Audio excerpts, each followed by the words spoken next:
ఈ మధ్య అందరూ డాక్టర్లు అయిపోయారు. 10th క్లాస్ చదివినా, ఇంటర్ చదివినా, లేకపోతే ఒక డిగ్రీ చదువుకున్నా సరే వాళ్ళు డాక్టర్లు అయిపోయారు. ఎలా అయిపోయారురా అంటే మేము యూట్యూబ్ చూస్తున్నాం, లేకపోతే మాకు అది ఇది మాకు తెలిసిపోతుంది అంటున్నారు.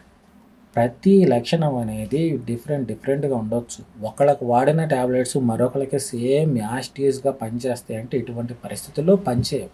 అది ఒక్క డాక్టర్ గారికే తెలుస్తుంది. ఎందుకు అంటే డాక్టర్ గారు ఎంతో మందిని చూసుంటారు కాబట్టి వాళ్ళ ఎక్స్‌పీరియన్స్‌తో మనకి ఈ లక్షణాలు ఉన్నాయి కాబట్టి ఇవి వాడాలి అని వాళ్ళు ఇస్తారు. యూట్యూబ్‌లో వాళ్ళు ఏముందండి, వాళ్ళు చాలా సింపుల్‌గా చెప్పేస్తారు. మీకు ఈ లక్షణాలు ఉంటే ఈ టాబ్లెట్ ఏసుకోండి. ఇక మీరు డాక్టర్ గారి దగ్గరికే వెళ్ళొద్దని. మరీ దారుణంగా షుగర్ వచ్చినా చాలు, ఇదిగో ఇదేదో తాగేసేయండి, ఈ ద్రావం తాగండి, లేకపోతే ఇది తినేసేయండి. మీకు షుగర్‌కి జన్మలో రాదు.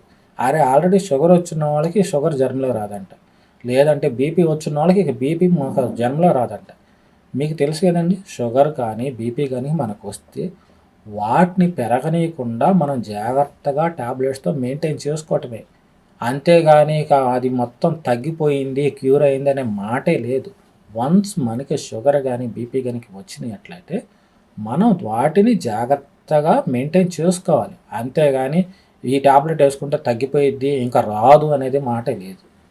అది బాగా గుర్తుపెట్టుకోండి. యూట్యూబ్‌లో చూసి పిచ్చి పిచ్చి ద్రావాలు లేకపోతే అయి ఇయి లేకపోతే ఏవో అయి కలిపేసుకొని తాగకండి. అవి ఇంకా పెద్ద రోగాలను తీసుకొస్తాయి. దయచేసి ఎవ్వరూ ఇలాంటివి చెయ్యకండి. డాక్టర్ గారిని కలవండి. దీనికి సంబంధించిన మీ అభిప్రాయం ఏంటో కమెంట్స్ ద్వారా తెలియజేయండి.